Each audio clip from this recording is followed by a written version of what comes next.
네, 오늘 함께 나누실 말씀은 팔복 두 번째 시간 천국을 소유하라.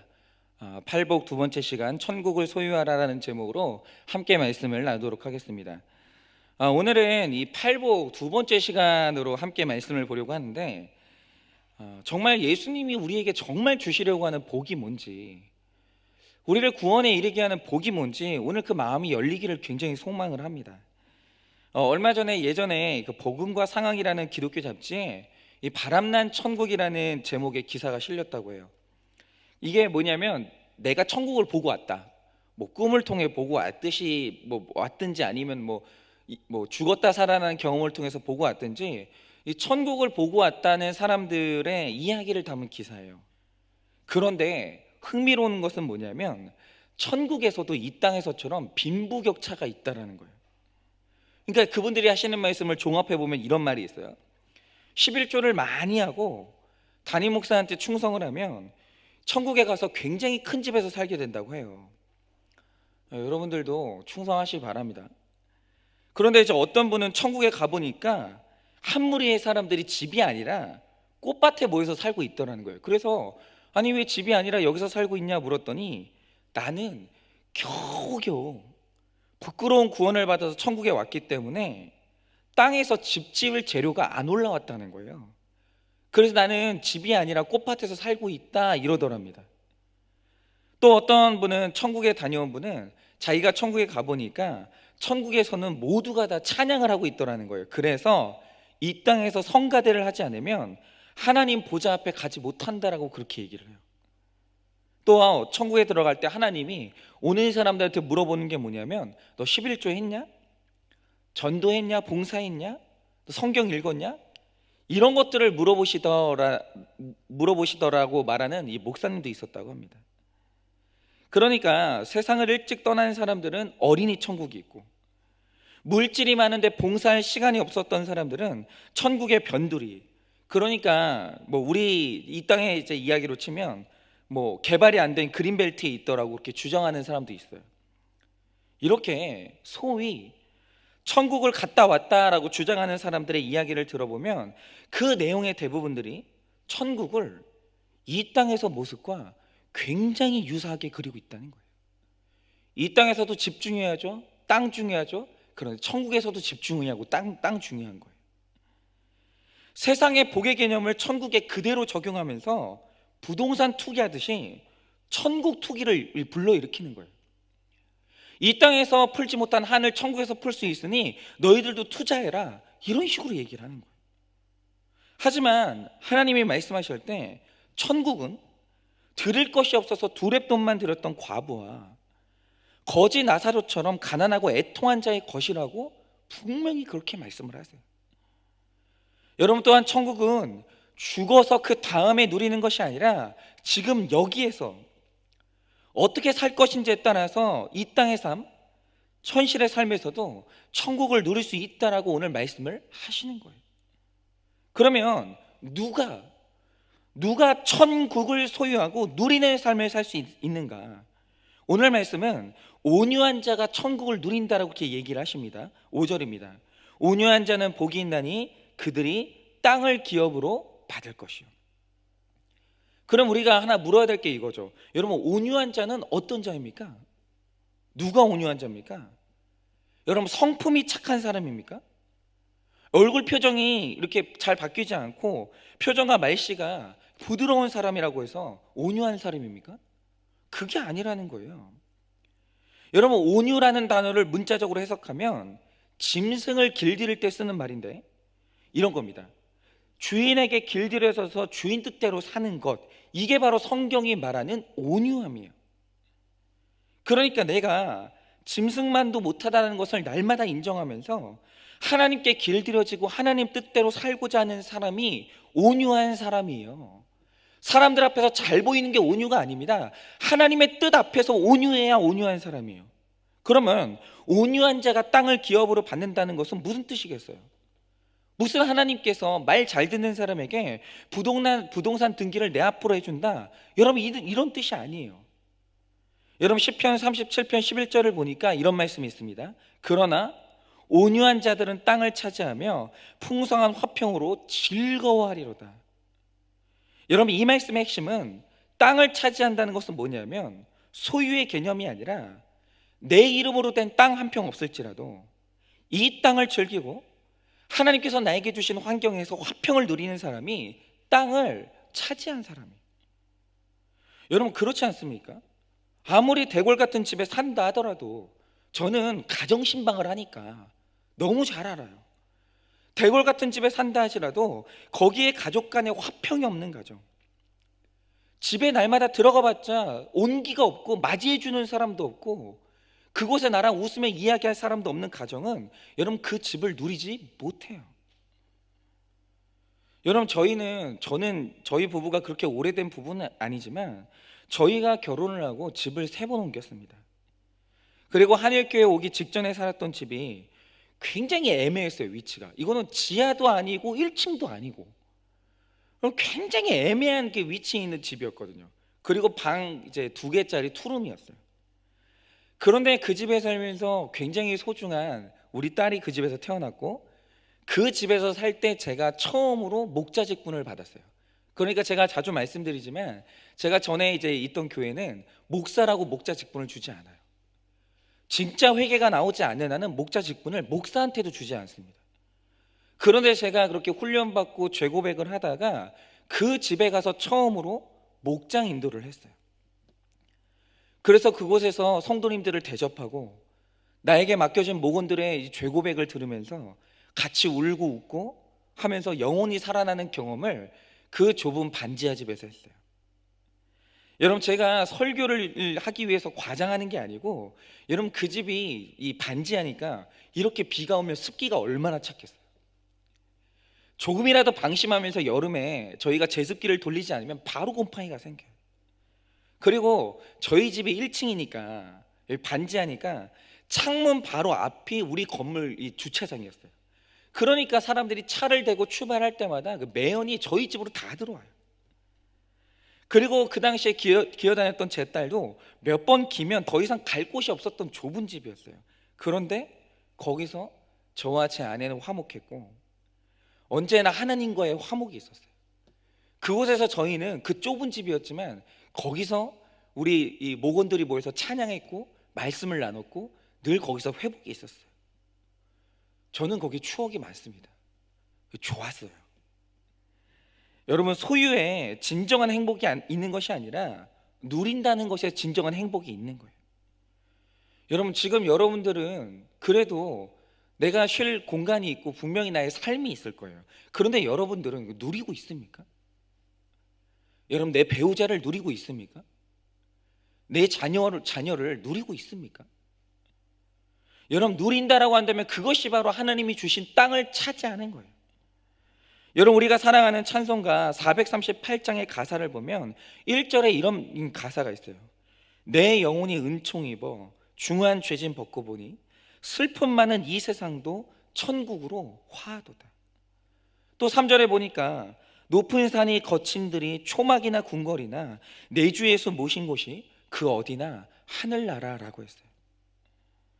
여러분, 이렇게 짐승만도 못한 죄인인 우리가 하나님 뜻에 의해서 길들여지고 하나님 뜻에 따라 온유한 자가 되어질 때 하나님은 비록 이곳에 내 땅에 한 평도 없을지라도 이 땅에서 화평을 누리고 즐거움을 누리는 천국을 경험하는 복을 우리에게 반드시 주신다라는 거예요. 그러므로 내가 집이 있냐 없냐, 내 집이 아파트나 주택이냐, 그래서 내 집이 어느 위치에 있냐, 여러분, 이런 유치한 차원으로 내 인생의 가치를 매기지 말라는 거예요.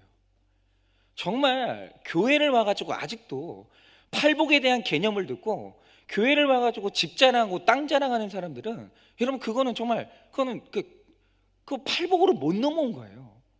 영적인 미성숙이에요. 여러분, 가장 중요한 것은 내가 지금 그곳에서 화평과 즐거움을 누리고 있는가, 그리고 그곳에서 영혼 구원의 역사가 일어나는가, 그래서 그 집에 사는 내 배우자와 자녀들은 오늘 구원 받았는가, 여러분 이게 중요한 거예요. 지금 여기에서 화평을 누리자, 여러분 바로 그 사람이 온유한 자이고 땅을 차지한 복된 인생이에요. 여러분, 성경에서 온유하기로 유명한 사람을 꼽자면 그 사람이 바로 모세예요. 여러분, 민수기 12장 3절을 보면 이렇게 말합니다. 이 사람 모세는 온유함이 지면의 모든 사람보다 더하더라 그랬어요.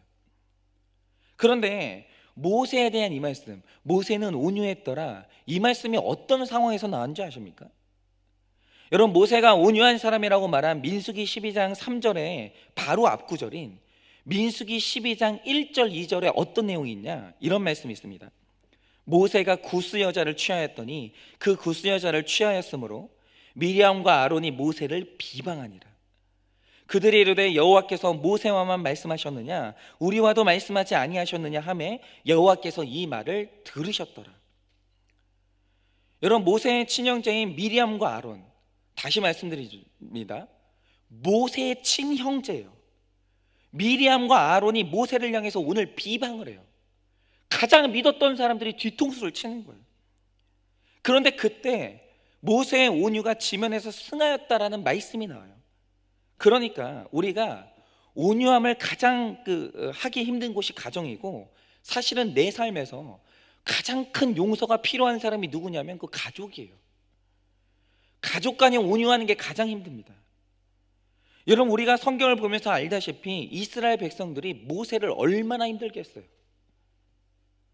그러니까 예를 들면 이런 거예요. 예를 들면 제가 교회를 이끌면서, 그렇죠, 가끔 가다가 우리 성도님들이 저를 힘들게 할 때도 있고 제가 우리 성도님들을 힘들게 할 때도 있겠죠. 여러분, 그러면 그때 가장 위로가 돼야 될 사람들이 누구겠어요? 가족이 위로를 해줘야 될 것 같잖아요. 그런데 그 상황에서 형제들이, 가족들이 모세를 도와도 시원치 않을 판에 도리어 비방을 했다라는 거예요. 여러분, 그럴 때 온유하기가 얼마나 힘들겠어요. 그런데 이때 모세가 입을 다물었어요. 그가 같이 그들을 향해서 비방하지 않았다라는 거예요. 여러분, 민수기 12장 2절 마지막에 여호와께서 이 말을 들으셨더라 라고 이렇게 얘기를 해요. 그러니까 모세가 오늘 온유하게 참은 이유가 뭐냐 하면 내 주인이 나를 비방하는 소리를 들었기 때문이에요. 여러분, 하나님께 길들여지고 하나님을 바라는 사람은 누가 비방을 해도 반응하지 않고 입을 다물어요. 여러분, 땅을 차지한다는 것은 이렇게 영육간에 여유가 있는 거예요. 하나님하고 화평한 사람은 사람하고 화평하지 않을 때 그것이 소화가 되는 거예요. 여러분, 내가 듣는 것보다 하나님이 다 들었대요. 여러분, 이게 얼마나 위로가 됩니까? 여러분, 그때 사람은 온유할 수 있는 거예요. 여러분, 우리는 날마다 죄인이라고 고백하면서도 누가 나의 죄를 지적하는 것을 못 들어줘요. 누가 나한테 쓴소리한다, 기분 나쁜 얘기한다, 그거 못 들어줘요. 누가 나를 비방하면 내가 옳다, 네가 옳다 할 것 없이 하나님이 들으셨겠구나 하고 가만히 있으면 되는 거예요. 여러분, 나를 오해해서 비방한다 할지라도 하나님이 풀어주실 것을 기대하면서 기다리면 됩니다. 여러분, 그날은 반드시 와요. 여러분, 만약에 그 비방이 내가 들어야 될 말이라서 듣는 비방이라면 들으면 돼요. 회개를 이루면 됩니다. 그런데 그게 오해면 가만히 계세요. 반드시 내 주인이신 하나님이 그거 들어주시는 거예요. 해결해 주시는 거예요. 여러분, 그걸 못 기다리고 내 지위와 능력으로, 내 말발로, 내 혈기로 상황을 역전시키려고 해봤자 되는 건 아무것도 없어요. 여러분, 온유는 자신의 지위 뒤에, 내 혈기 뒤에, 나의 능력 뒤에 자기를 숨기지 않는 거예요. 여러분, 그래서 진정한 온유는 성품이 아니에요. 여러분, 어떤 사람은 다른 사람과 좋은 관계를 가지려고 무조건 져주는 사람이 있어요. 다른 사람들이 하는 요구에 다 내내 그래요. 여러분, 그거는 온유한 게 아니라 연약한 거예요. 그리고 늘 돈을 풀어서 다른 사람들에게 나를 증명하려고 하는 것, 여러분, 그건 구제가 아니라 그 온유한 것도 아니에요. 이 연약함이에요. 여러분, 진짜 온유는 진리와 하나님을 붙드는 것이고, 진리를 붙들기 위해서 내 혈기가 죽는 순교까지 하는 사람이 진짜 온유한 사람이에요. 여러분, 온유한 사람은 그야말로 외유 내 강한 사람이에요. 그러므로 겉으로 드러나는 태도가 아무리 부드러워도 십자가를 경험하지 않은 온유함은 다 가짜예요. 그건 그냥 병든 거예요. 혈기를 내야 되는데, 저쯤이면 반응을 해야 되는데, 그런데도 이악 물고 참고 있다? 그 병든 겁니다. 여러분, 십자가를 경험한 온유는 내게 많은 재주와 은사와 능력과 지위와 권세가 있을지라도 오직 예수님의 능력만이 나올 수 있도록 그렇게 하는 거예요. 그래서 누가 나를 판단하고 쓴소리를 해도 불편해하지 않는 겁니다. 억울한 소리를 들어도 나서서 해결하지 않고 기다리는 것이, 그것이 바로 온유예요. 참지 말고 믿으라는 거예요. 그게 온유입니다. 여러분, 적용 질문 드려볼게요. 착한 사람이라는 말을 들으면서 내가 온유하다고 착각하지 않습니까? 착한 사람이라는 말을 들으면서 내가 온유하다고 착각하지 않습니까? 성품이 아닌 십자가로 처리된 온유, 하나님 때문에 인내하고 순종하는 온유가 있습니까? 성품이 아닌 십자가로 처리된 온유, 하나님 때문에 인내하고 순종하는 이 온유가 있습니까? 여러분, 이렇게 가난하고 애통하고 온유한 자는 네 번째 복으로 나아가게 되는데, 의에 줄이고 목마른 자가 복이 있다고 하십니다. 6절입니다. 의에 줄이고 목마른 자는 복이 있나니 그들이 배부를 것이며. 여러분, 의라는 것은 뭐냐면 하나님의 뜻이 나한테 이루어지는 거예요. 세상은 다 틀려먹었다고, 저런 나쁜 사람들은 다 감옥에 가야 된다고. 여러분, 이런 게 의의가 아니에요.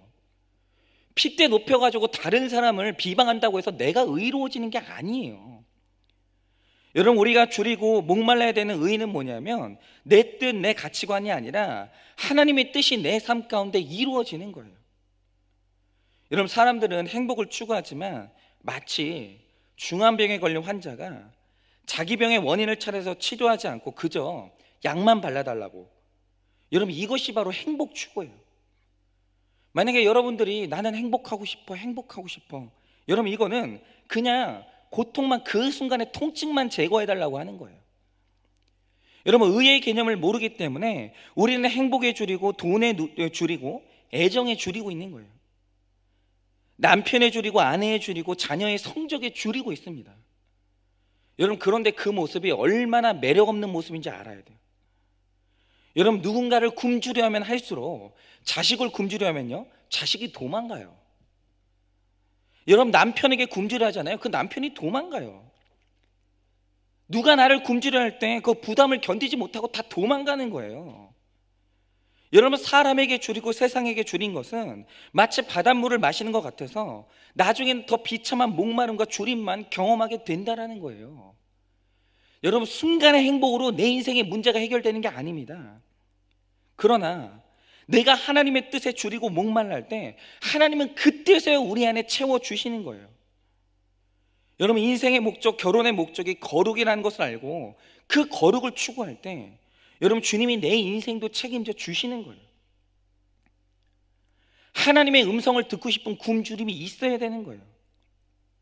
그리고 누군가 옆에서 큐티를 하면서 하나님의 뜻이 깨달아지는 것을 보면서 나에게도 그 은혜를 달라고 하는 영혼의 아우성이 있어야 되는 거예요.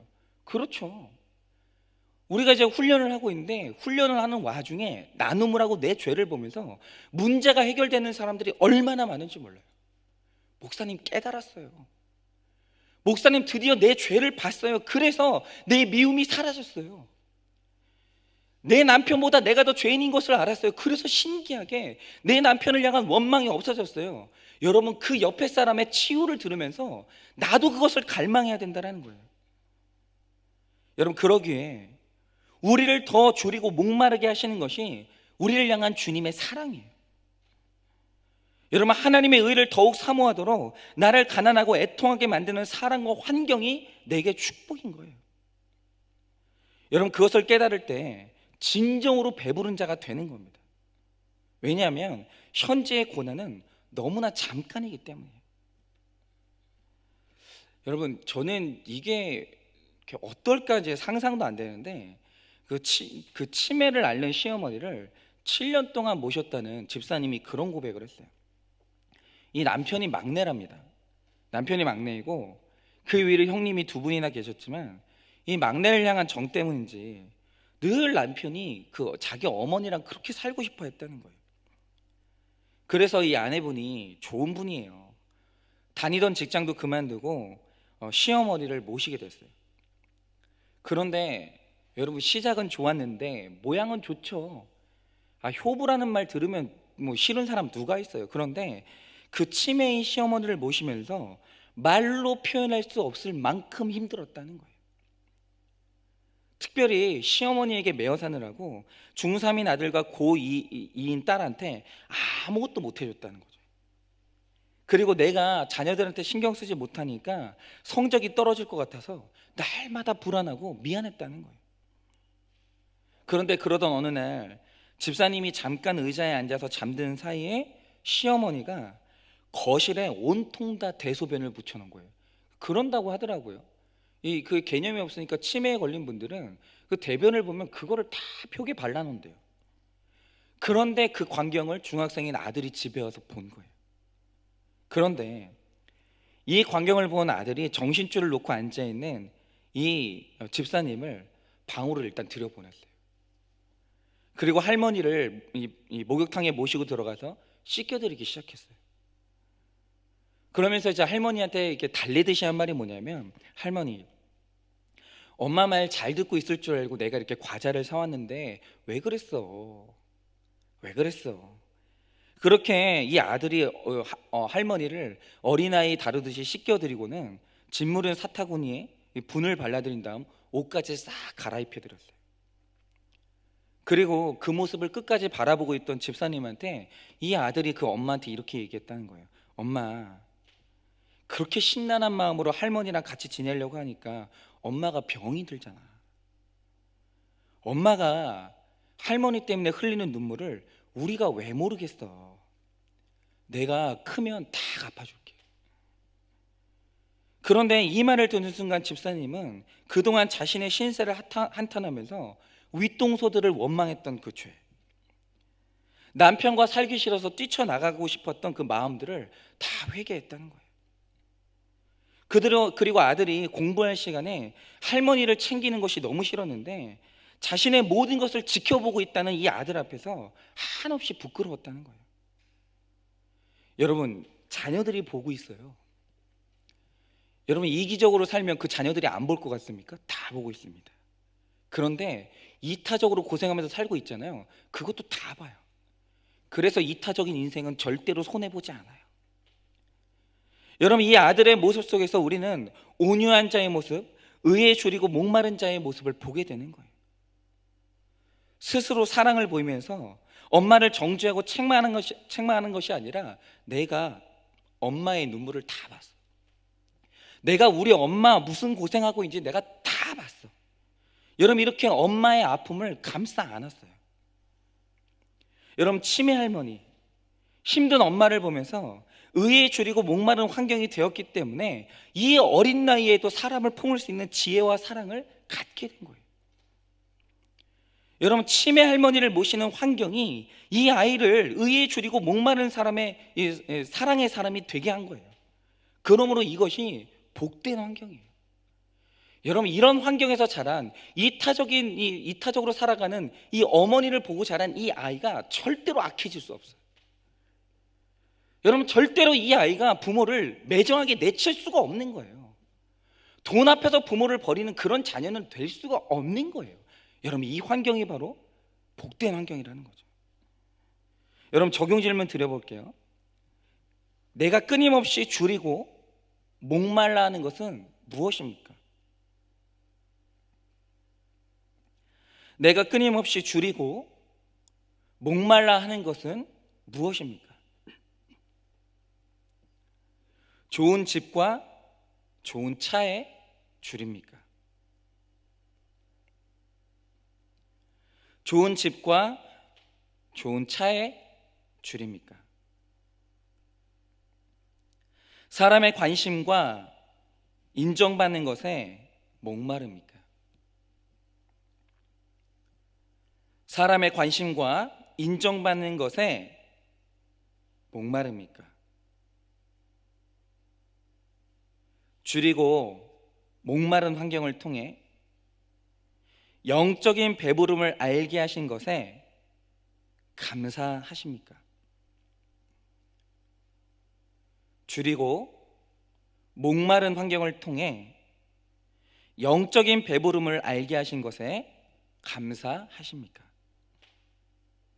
자, 마지막으로 가난하고 애통하고 온유하고 의에 줄이고 목마른 자는 다섯 번째죠. 긍휼히 여기는 복을 주신다고 합니다. 7절입니다.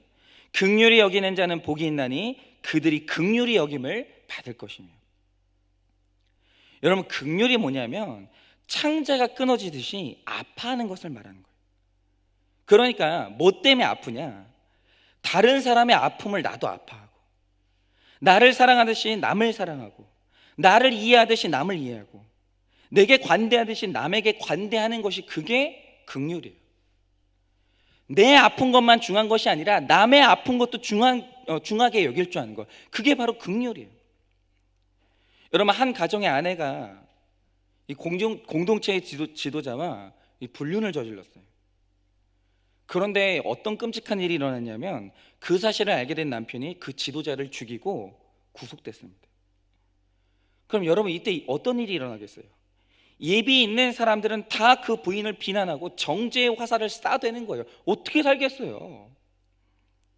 여러분, 그런데 우리가 한 번쯤 그런 생각 해봤으면 좋겠어요. 어쩌면 지금 가장 아프고 고통 때문에 뒹구는 사람은 간음한 죄를 지은 이 여인이 아닐까요? 여러분, 내 죄 때문에 하루아침에 자기 남편은 살인자가 됐고 나랑 바람 피웠던 그 남자는 죽었어요.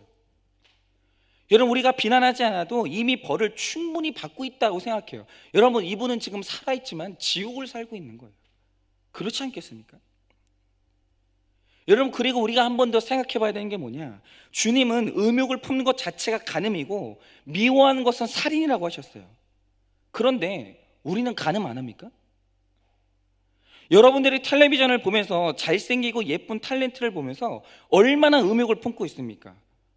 그게 보통죄라고 생각하시면 큰일인 거예요. 제가 요즘에 진짜 심각하게 보고 있는 게, 요즘에 정말 트로트 광풍이거든요. 이거 왜 이렇게 트로트가 사람들 가슴을 울리는지는 모르겠는데 트로트가 난리가 났어요. 그래서 여러분께 하나 여쭤보고 싶은 게 뭐냐면, 그래서 여러분들은 영웅이가 좋으세요? 영탁이가 좋으세요? 호중이가 좋으세요? 누가 그렇게 좋아요? 지금 제 아내가 동네에서 가끔 만나는 그 여성분이 계시는데, 이분이 어느 날 제 아내한테 물어본 게 그거예요. 우리 동네에 어떤 치킨 브랜드가 있냐는 거예요.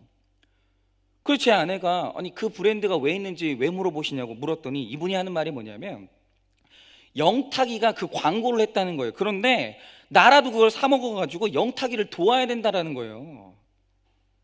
그런데 이 영탁이를 그렇게 사랑하는 그분이 남편하고 관계는 어떠냐? 남편이 요즘에 퇴직해서 집에 계시는데 그 꼴이 보기 싫어가지고 날마다 밖에 나와 있다는 거예요. 그러면서 영탁이를 도우려고 날마다 그 치킨을 사 먹는 거예요. 여러분, 그거 간음이에요. 여러분, 제가 지금 농담처럼 말씀드리지만 간음이에요. 그러니까 지금 우리가 간음하고 우리 마음 가운데 살인한 살인자예요, 우리가. 그런데 우리가 내 삶 가운데 기회가 없으니까 넘어지지 않고 있는 것이, 여러분, 우리가 간음하는 자 아닙니까? 여러분, 정말 사람 죽이고 싶은 날이 한 번도 없었습니까? 용기가 없어서, 여러분, 그 마음 가운데서 기회가 없어서 그랬지, 여러분, 우리가 다 마음에 살인했고 간음했다라는 거예요. 오로지 하나님의 긍휼로 멀쩡하게 살아있는 거예요. 그리고 또 하나, 그 사람들은 들킨 거고 나는 안 들켰을 뿐이에요. 들키고 안 들키고 이 죄인이 있을 뿐이지 우리가 죄 없는 사람이 누가 있어요? 그런데 나도 그렇게 하나님의 긍휼로 살아가면서 어떻게 시마다 때마다 다른 사람을 정죄하고 비판할 수 있겠어요? 여러분, 저는 지금 이 남편을 살인자로 만든 그 부인이 옳다는 게 아니에요. 여러분, 그 부인은 죄에 합당한 법의 심판, 하나님의 심판을 받게 될 거예요. 그런데 우리는 그 소식을 들으면서 그 모습에서 나를 봐야 돼요. 같이 아파야 될 거 아닙니까? 여러분, 어떤 목사님이 설교 가운데 고백하시기를 요즘 한국교회 이런저런 사건으로 넘어지는 목사님들의 소식을 들으면서 너무 속상했다는 거예요. 그리고 요즘에요, 이 코로나 사태 때문에 목사님들끼리도 지금 얼마나 난리가 나는지 몰라요. 힘들게 방역수칙 지키는 교회들이 있죠. 성도님들이 그렇게 시들시들해져 가는데 방역수칙 지킨다고 못 모이는 분들이 있어요. 규칙을 지킨다고. 실제로 이 코로나 기간에 손해보는 교회들 많습니다. 그리고 감수하고 있는 교회들이 많아요. 그런데 여러분, 내 교회 하나 때문에 여러분 그렇게 모이고 그렇게 하지 말라는 거 하다가 지금 또 막 한 교회에 100명 넘게 막 이렇게 나오고 막 그래가지고 한국 교회가 욕을 먹고, 그러면서 그분들을 원망하고 비판하는 목사님들이 얼마나 많은지 몰라요. 지금 여러분, 이 일들 때문에 어떤 분들은 자기 의에 꽉 차 있고 다른 동료 목사를 비판하는 분들이 얼마나 많은지 몰라요. 그런데 이분이 그날도 다른 목사님들 비판하면서 하나님을 향해서 기도했다는 거예요. 하나님, 이 목사는 이렇게 넘어지고 저 목사는 또 저렇게 넘어졌다고 합니다. 그리고 그들 때문에 바로 서려고 하는 나까지 욕먹고 있습니다. 다들 도대체 왜 그런 겁니까? 아니, 왜 저러고 삽니까? 이렇게 기도를 했다는 거예요. 그때 하나님이 짧지만 너무 강력하게 이렇게 응답하셨다는 거예요. 야, 그 다음은 너야. 네가 만약에 그들의 죄를 너의 죄로 보지 않고 네 죄를 보지 못하면 그들 다음은 너야. 얼마든지 네가 그 다음 자리에 설 수 있어. 이렇게 호통을 치셨다는 거예요. 그분은 그제서야 내가 은혜로 이만큼 버티고 있는 것이지 누구의 죄를 바라보면서 정죄할 것이 아니라 내 안에 동일한 죄가 있음을 깨달아야 된다는 걸 그때 깨달았다는 거예요. 여러분, 우리도 지금 마음속으로 한번 따라해 봐야 돼요. 여러분, 다음은 나야. 여러분, 이건 마음으로 따라해야 돼요. 여러분, 우리가 방역수칙 지키지 못해서 지금 뭐 확진자가 나오고 하여튼 그래서 뭐 지금 뭐 규칙 지키는 교회들도 그렇게 욕을 먹고 있죠. 근데 중요한 게 뭔지 아십니까? 오늘 우리도 마음이 풀어지면 그 다음은 우리 교회예요. 그 다음은 우리 교회예요. 여러분, 정말 하나님의 은혜가 아니었으면 나는 분노와 상처로 아파서 정신병원에 있어야 되는 사람인 거예요. 그래도 이만큼이라도 해석받으면서 건강하게 살고 있는 것이, 그거는 내 의지가 아니에요. 하나님의 긍휼이에요. 여러분, 하나님이 나 때문에 창자가 끊어지도록 아파하시면서 기도해 주시고 있기 때문에 내가 오늘 이 정도로 살고 있는 거예요. 여러분, 내 자신이 얼마나 긍휼이 필요한 존재이지 않은 사람은 그때서야 비로소 남을 긍휼히 여길 수 있는 거예요. 여러분, 내가 용서받아 보지 않으면 남을 용서할 수가 없는 거예요. 여러분, 그런데 긍휼이 뭡니까? 성경이 가르쳐 주는 진정한 긍휼의 의미는 마음으로 불쌍해하고 염려하는 것이 긍휼이 아니라 찾아가서 만져주고 안아주고 문제를 해결하도록 돕는 그 적용까지 가는 것이 긍휼이에요. 그냥 멀리서 바라보면서 얼마나 힘들겠노, 이게 긍휼이 아니에요. 여러분, 하나님의 긍휼이 여김을 받으면서 내가 긍휼히 여겨야 될 사람이 옆에 있다면 그것이 나의 복인 거예요.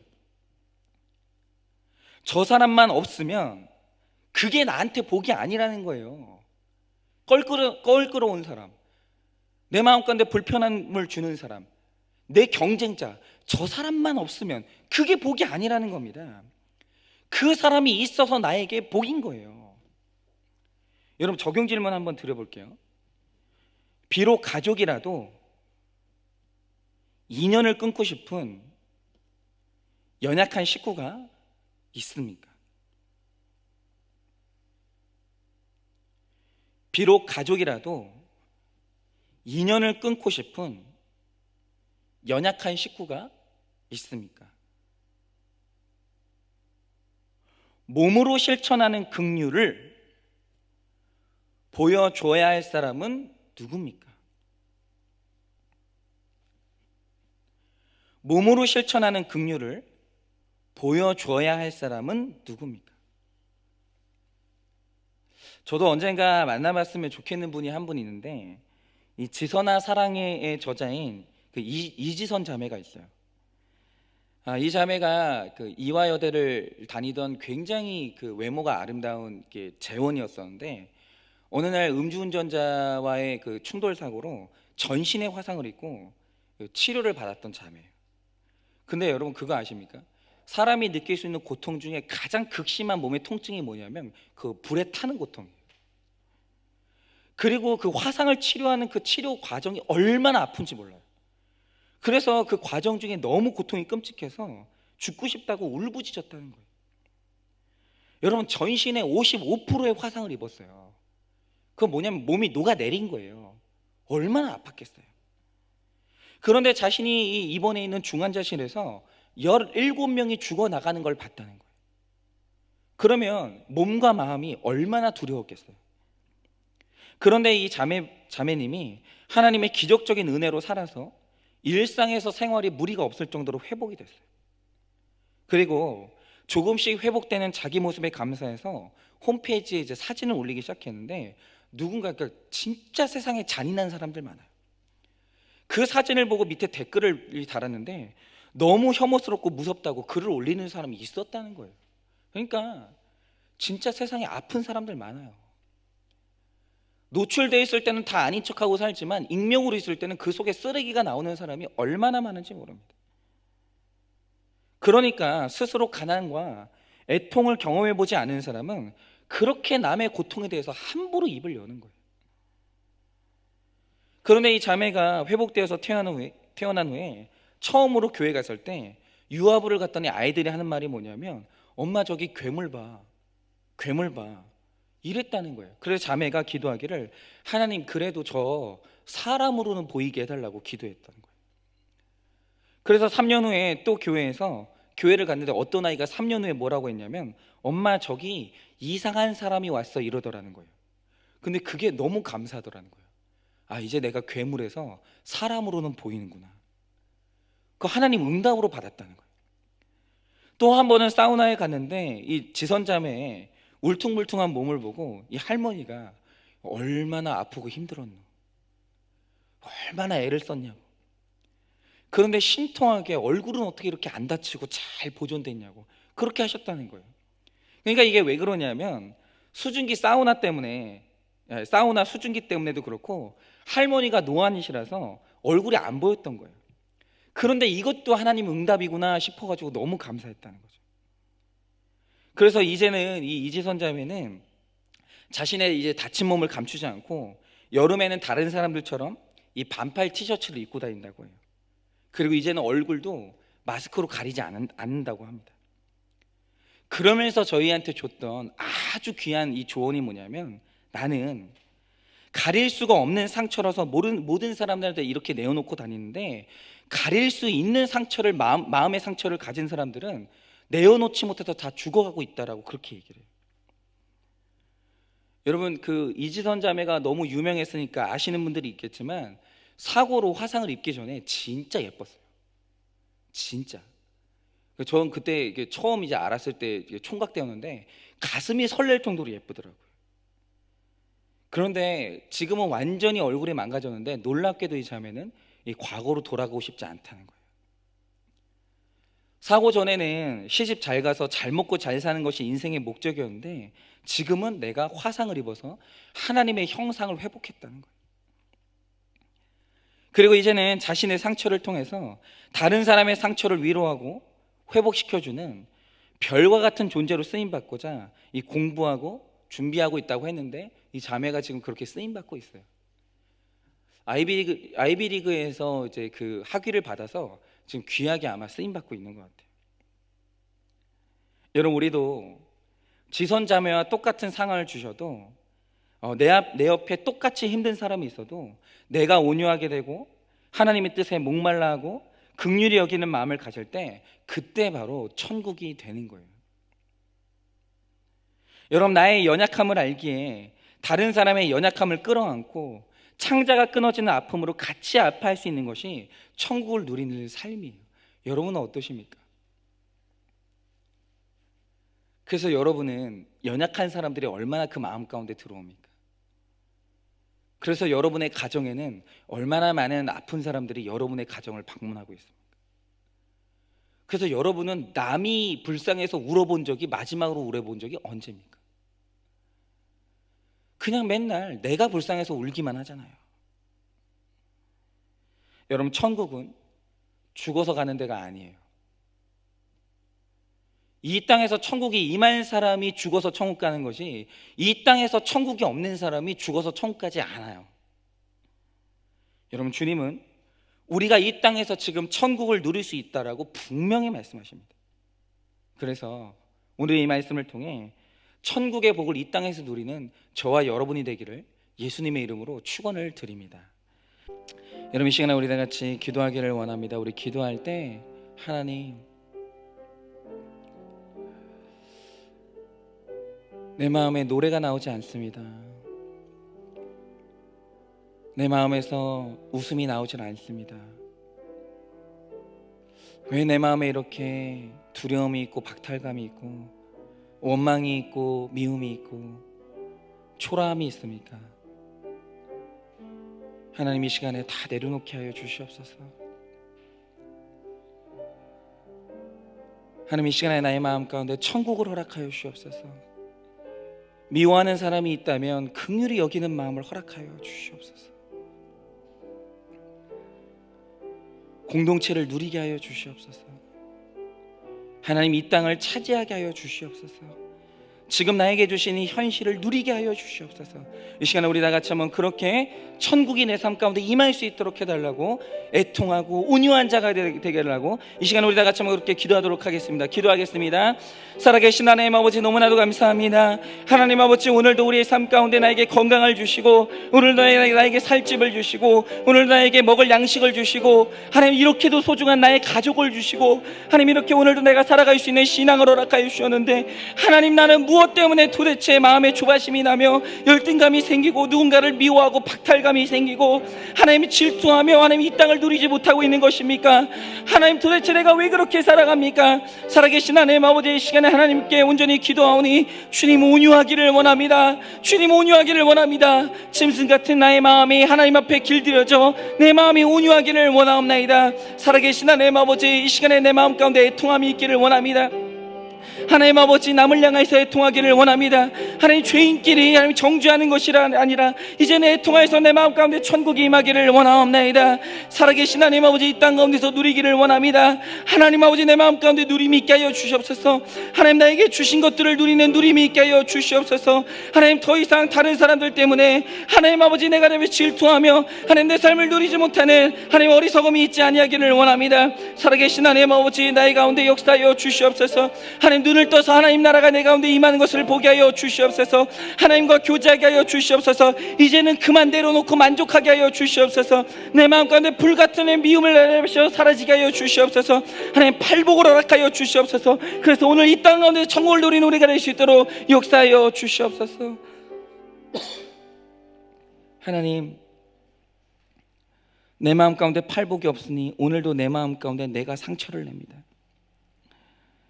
내 마음 가운데 팔복이 없으니 남을 미워함으로 내가 오늘 지옥을 삽니다.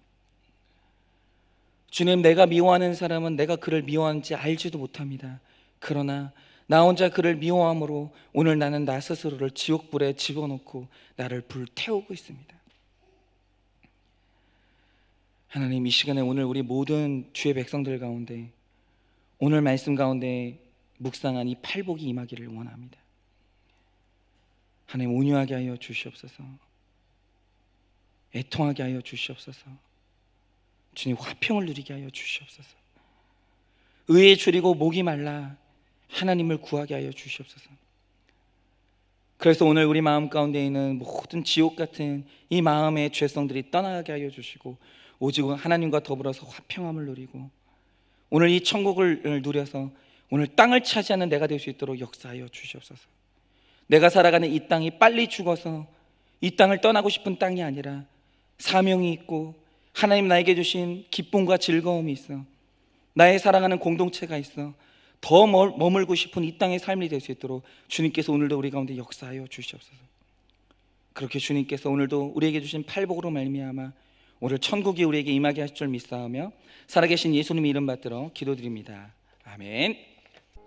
지금은 우리 주 예수 그리스도의 은혜와 하나님 아버지의 그 크신 사랑과 성령님의 위로하시고 교통하여 주시는 그 역사하심이 하나님이 나에게 주시는 이 팔복을 받아 오늘 내가 살아가는 이 땅에서 천국을 누리기를 원하는 여기 모인 모든 성도들의 머리 위에, 그리고 오늘도 이 질병 가운데 각자의 가정에서 예배를 지키고 있는 모든 성도들의 머리 위에 지금으로부터 영원 무궁토록 함께 있을지어다. 아멘.